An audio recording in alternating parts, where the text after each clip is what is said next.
I'm Kendare Blake, author of the Three Dark Crowns series, and this season's Epic Reads author-in-residence, giving you book recommendations. This week, we are talking about standalones!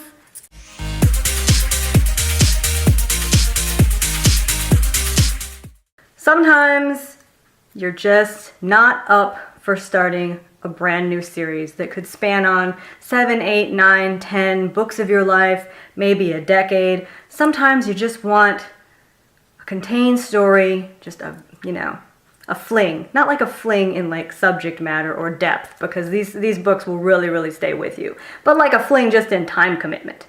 Although there's nothing more that I love than falling for a new series and waiting for the other readers, like in the fandom, as we try to figure out what's coming next before the next book comes out. But sometimes, I don't know, read all the books, read the series, read the standalones. Here's some really good standalones. Okay, here we go. The first standalone I would like to recommend is E.B. Zoboy's American Street. This book is really something special. It's absolutely lovely. It is the story of Fabiola Toussaint, which I may be mispronouncing her last name, but I went to school with a kid who had the same last name and he said Toussaint, so I'm going to say Toussaint. Fabiola Toussaint, she comes to this country with her mother. They're very quickly separated at the border when a problem with their papers arises. And she is sent to live with her aunt, who paid for them to come over, and her cousins, whom she has never met, or if they met, I don't recall. It was when they were very young. And she has to very quickly learn to navigate the mean streets where her aunt and her cousins have lived all their lives. It's a fish out of water story. It's an American story. It's a coming of age story. One of the things that I really loved most about it was the way that E.B. incorporates Fabiola's religion from her home country, which is Haiti. Yes, Port-au-Prince. They're from Port-au-Prince. Into her daily life. It struck me as religion for religious people. You see it everywhere. You see the signs. You see God in your daily life, and the way she incorporated Fabiola's gods into her new life in America. It felt so very authentic and beautiful. The writing is lyrical and it's instantly intriguing. You don't quite know where the story is going and you're kind of worried about where it might end up, but you can't look away. So I highly recommend American Street. Give it a try.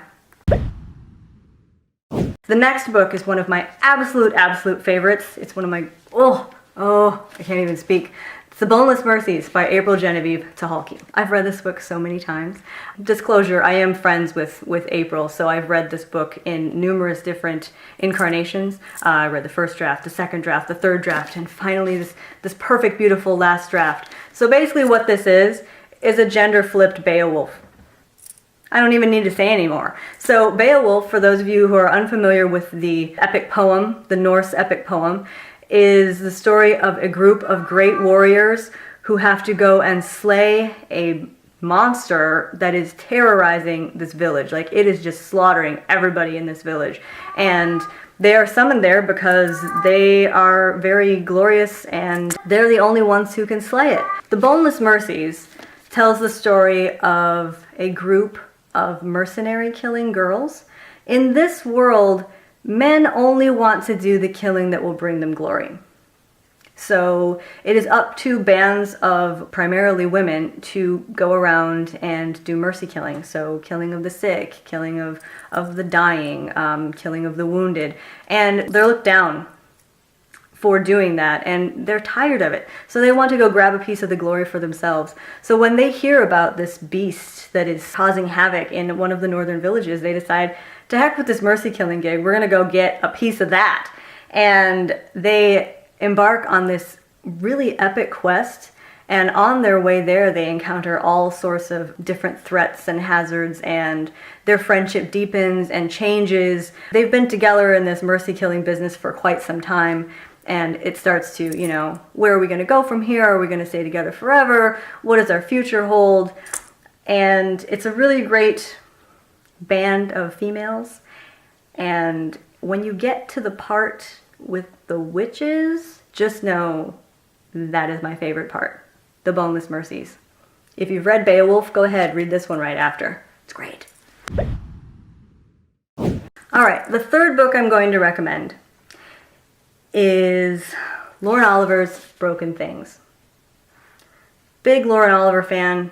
She always has something to say, and she always says it so compellingly. Just very, very smart. Broken Things is the story of three best friends. Like those first best friends. Do you remember when you were just barely a teenager and those first really, really close friendships that you formed? Like when you were just learning how to be a friend? That's different. The friendships of teenagers are different than the friendships in elementary school, you know? All of a sudden, it's really charged. There's a lot of drama. And the feelings are so intense that it's really easy for those feelings of affection and admiration to kind of switch very quickly to feelings of hatred and envy. I don't know if you had any friendships like that when you were growing up, but I know that I did, and I just could see so many of my friends and my friends' friends in the friendship of this book, just how strong it was and how toxic at moments, but how, you know, at its heart it is based in love.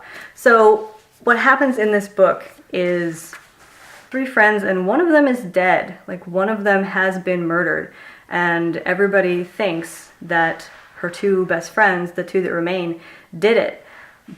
But the thing is, you know, they don't know what really happened to Summer, who was the girl who died. So it's kind of, this is the story of them coming back together after that summer of damage and heartbreak and figuring out, you know, what really happened. Another aspect of this, it has a great fandom in it, like a great invented fandom, because the girls come together in a way that really reminded me of Bridge to Terabithia. Like they fall in love with this fantasy novel, this series of fantasy novels, and they go deep into the woods, into this magical wood that they feel like is based on this world, the fantasy world that they love, and they create a clubhouse, and then they start writing fanfic about it, and they just completely become obsessed, just the three of them.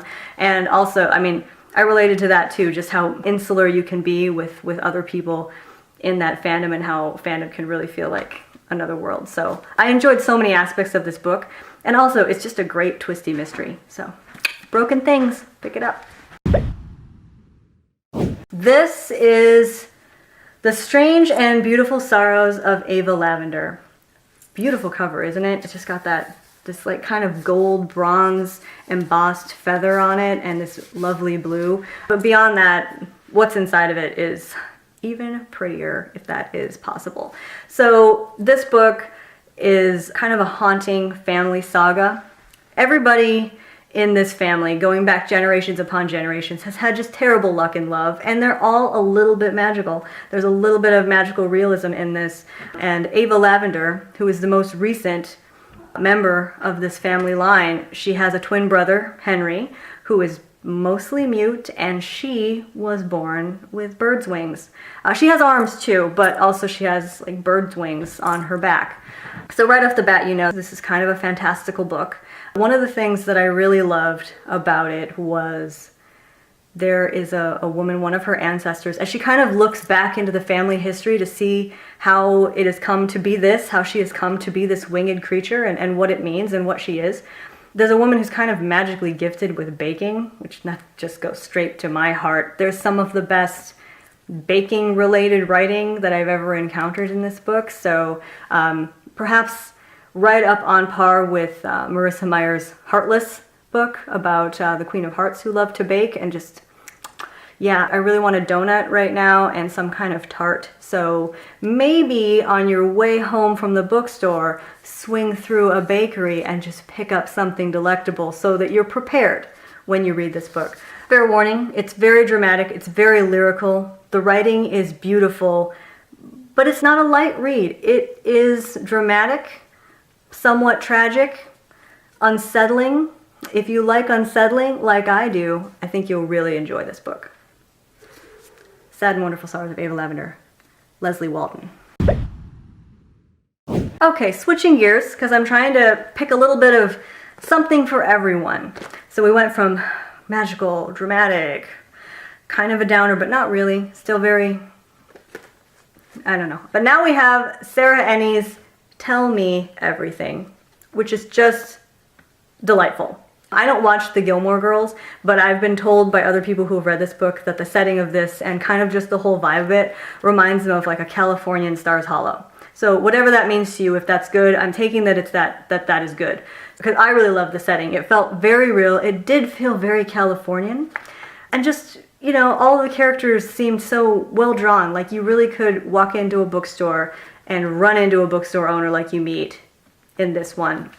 So Tell Me Everything is a story of a girl, and she has been pretty much secretly in love with her best friend for a long time, but she doesn't know how to tell him. She doesn't know how to tell people a lot of things. She's very internalized. She's a photographer, she's an artist, so she speaks through her art, and there is a new app out in her world. It's called Veil, and it's essentially an art sharing app where people within your geographical area can anonymously share art, and anonymity is the key. You are not supposed to try to figure out who these people are. You are not supposed to post anything that could potentially give away your identity. It is just for the anonymous sharing of art, for, you know, completely unbiased feedback, and just basically just to share the love of what you're creating. Just a bunch of creators creating things. And when her best friend kind of goes away for the summer to this camp for high achievers and leaves her with this void of what to do, she really falls into this Veil app and just kind of becomes obsessed with all of the creators creating beautiful things on there that she finds. But she doesn't contribute to it herself. And eventually this leads her on kind of an odyssey about the Veil app and about, you know, what her friendship is with her best friend, and she meets new people. It's just a whole thing. It's light, it's fun, it's twisty, it's clever. Ultimately, it's very charming, and there's like a twisty little mystery in there too. So, Tell Me Everything. I really enjoyed it, and I hope you will as well. Okay, finally, this is the final standalone recommendation.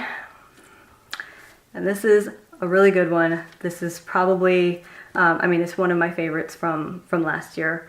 This is Sadie by Courtney Summers. Sadie is the story of a dead girl. Actually, it's a dead girl and a missing girl. Sadie is the missing girl. Her little sister has been murdered, and she has disappeared shortly after. It is told partially from Sadie's point of view and partially from the podcast journalist who is on her trail at the behest of her family, trying to figure out just what happened to her. And it is such a breathtaking mystery. I could not put it down. You will not be able to stop turning the pages. You just have to find out what happens to this girl. And the things that she uncovers are not easy, and they are really harrowing. This whole book is harrowing from start to finish. But because it's Courtney Summers, it's also amazing. There's some really beautiful writing in here. You will be inspired 100%. And I just can't say enough good things about it. So, Sadie, Courtney Summers. Seriously. I just clicked at you like a horse, and I apologize for that, but really, seriously, read this. It is so good. So that about does it for my recommendations for standalones. I hope you found something in there to love. I think it was a pretty eclectic mix. And next up, I think we are going to be doing, or at least I'm going to be doing, another costume video. So look forward to that. And be sure to subscribe to Epic Reads for more great bookish content. Until next time.